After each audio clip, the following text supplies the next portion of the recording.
Eh ben écoutez, si on m'avait dit que les derniers instants de Game of Thrones, de cette série mythique, se termineraient comme un épisode de Camelot, eh ben écoutez, je l'aurais pas cru. You talking to me? Well, who the hell else are you talking to? Talking to me? Well, I'm the only one here. Alors je vais vous donner une interprétation sur la finalité de Game of Thrones, sur la finalité de cette série, mais avant ça je vais d'abord vous dire ce que j'ai pensé de ce dernier épisode et globalement de cette saison 8. Alors donc cette saison 8, j'ai trouvé assez inégale, c'est-à-dire qu'il y avait les deux premiers épisodes que j'ai trouvé intéressants, qui introduisaient bien les enjeux, oui, mais qui n'étaient pas non plus incroyables. Qui faisait monter la sauce jusqu'à l'épisode 3, le fameux épisode 3. Et là, moi je fais partie de ceux qui ont été assez déçus de cet épisode 3. Alors non seulement c'était sombre, on n'y voyait que dalle, mais en plus j'ai trouvé que c'était un épisode très froid. Il n'y avait pratiquement aucune relation entre les personnages, il n'y avait pas d'émotion, voilà, c'était juste de la baston où on y voyait, on voyait rien du tout.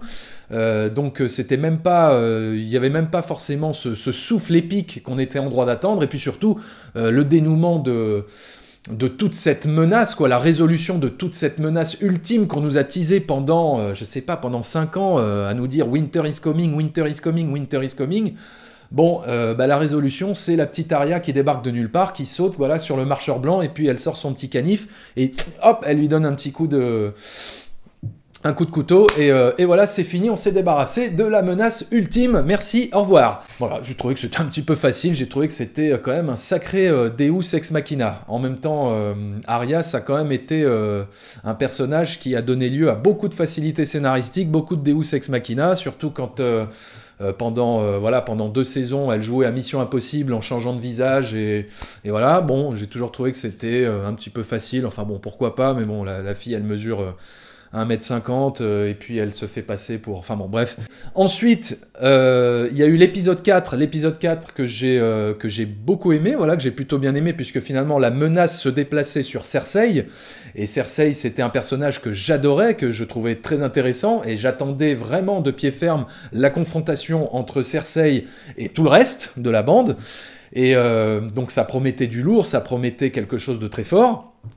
Et encore une fois, et c'est marrant, hein, j'ai l'impression que Game of Thrones se débarrasse de ce qu'ils construisent de façon très rapide et très facile.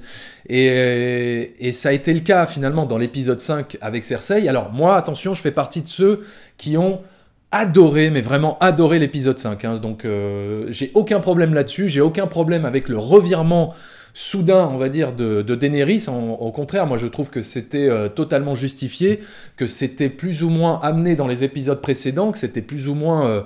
voilà, on nous faisait sous-entendre qu'elle pouvait bien péter un plomb, et en plus, voilà, tout le monde n'arrêtait pas de lui dire « ne fais pas ci, ne fais pas ça, contiens-toi, ne pète pas un plomb, ne va pas tout détruire, parce que sinon, ça va être... tu vas répandre le chaos, et tu ne vaudras pas mieux que Cersei. » Voilà, donc tout le monde lui mettait la pression.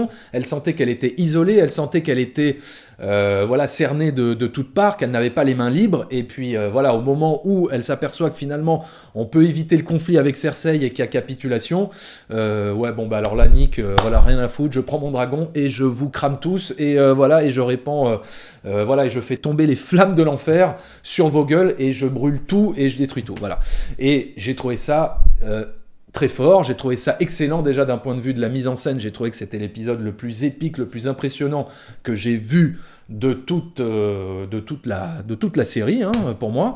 Et puis, du coup, ça mettait le personnage de Jon Snow dans une situation plus qu'embarrassante, dans une situation compliquée, puisque, merde, putain, comment tu fais quand t'apprends que ta femme... c'est devenu Adolf Hitler, quoi. Donc, qu'est-ce que j'ai pensé de ce dernier épisode de Game of Thrones ? Eh ben, écoutez, je suis un petit peu partagé. Voilà, je dirais pas que ça a été une déception, mais ça n'a pas été non plus une réjouissance totale. C'est-à-dire que pour un dernier épisode, pour un final d'une série pareille, je m'attendais à être un petit peu plus bouleversé, je m'attendais à être beaucoup plus chamboulé. Alors, j'ai adoré la première partie de l'épisode, parce qu'évidemment l'épisode il se divise en 2 parties, il y a les 30 premières minutes qui nous montrent les conséquences de ce massacre total de Daenerys sur King's Landing, de ce véritable génocide. Et donc tout ça, toute cette première partie est vachement bien menée, vachement bien voilà, retranscrite, quoi. C'est-à-dire, on sent tout le poids de l'horreur, quoi, qui s'est abattu sur cet endroit. Et j'ai trouvé ça très intéressant et surtout très cohérent que ce soit Jon Snow qui tue Daenerys, qui tue celle qu'il aime et surtout celle qui l'a le plus trahi finalement. Et c'était son destin de sauver le monde d'un être tyrannique, sauf que ce qu'il ne savait pas, c'était que le tyran, c'était sa femme. Et il l'a pris trop tard. Mais au moins, et grâce à Tyrion, il s'est réveillé, il a pris conscience de ce qu'il devait faire, et comme lui dit Tyrion dans la cellule, le devoir, c'est parfois la mort de l'amour. Et c'est exactement ce que fait Jon Snow, c'est la décision qu'il prend. Il met au-dessus le devoir, au-dessus de tout, et il accomplit son destin en débarrassant le monde de l'être le plus tyrannique que la série n'ait jamais connu. Puisque clairement, dans ce dernier épisode, Daenerys est vraiment montrée comme Adolf Hitler. Hein. C'est clair, il y a toute cette imagerie nazie qui l'entoure. Voilà, les couleurs rouges et noires de son drapeau. Il y a tout un décor, on va dire, qui rappelle le Troisième Reich. Donc voilà, la mise en scène est assez claire là-dessus. Alors comme je disais, j'ai beaucoup aimé le fait que ce soit Jon Snow qui tue Daenerys. Après, est-ce que la manière dont il s'est débarrassé d'elle est un petit peu facile et un petit peu rapide ? Oui, peut-être. C'est vrai que bon, ça manquait peut-être de péripéties là-dessus, ou ça manquait peut-être de puissance émotionnelle, de dilemme qui le ronge de l'intérieur, parce que finalement, bon voilà, il l'embrasse et puis il lui donne un petit coup de couteau et voilà, c'est terminé et on s'est débarrassé du tyran le plus puissant de toute la Terre, quoi. En même temps, il restait qu'un épisode, il pouvait pas faire perdurer les choses plus longtemps, voilà. Mais c'est peut-être le souci de cette série, c'est peut-être qu'ils ont pris justement trop de temps dans les saisons précédentes. Et dans celle-là, ils se sont retrouvés, il nous reste qu'une saison, il faut vite conclure, il faut vite tout rusher, et ils n'avaient pas tellement le choix, on va dire, ils n'avaient pas tellement le choix. Donc je pense que, dans les saisons précédentes, moi j'ai toujours trouvé que ils étiraient un petit peu trop artificiellement certaines storylines, certaines histoires de personnages, certains enjeux, etc. Ils étiraient un petit peu trop, et je trouvais que c'était trop long, que ça tournait en rond un petit peu, et parfois c'était quand même 2 saisons sur un élément narratif, c'est-à-dire 2 saisons pour nous raconter, pour nous montrer que Daenerys constitue son armée, fait grandir ses dragons. Bon, ok, mais j'ai toujours trouvé que c'était quand même très très long, ou alors de se perdre des fois dans des sous-intrigues avec des personnages secondaires dont on se foutait royalement, à force d'étirer les choses et de faire traîner les choses. Quand on arrive vers la fin, il faut vite tout rusher, il faut vite conclure, et tout ça paraît bâclé. Alors qu'en vérité, moi j'ai été satisfait de la fin de l'histoire, enfin de comment l'histoire se termine. J'ai aimé le fait que ce ne soit pas Jon Snow qui hérite du trône de fer, ce qui était hyper attendu. Voilà, j'ai aimé que ce soit qu'il y ait cette surprise là. J'ai aimé de voir Jaime Lannister et Cersei réunis dans la mort. J'ai aimé voir survivre Tyrion. C'est juste que ça a été très vite amené, très vite assez expédié, quoi. Mais c'était le truc à attendre, quoi. Quand une série prend trop son temps pour raconter son histoire. Et ensuite, il y a cette deuxième partie d'épisode qui est construit comme un épilogue à toute cette série, où on accompagne pour la dernière fois nos personnages, nos héros dans leur destin. J'ai beaucoup aimé le fait de voir Brienne de Tarse écrire une sorte d'épitaphe sur Jaime Lannister, d'écrire sa légende, d'écrire son histoire dans le livre.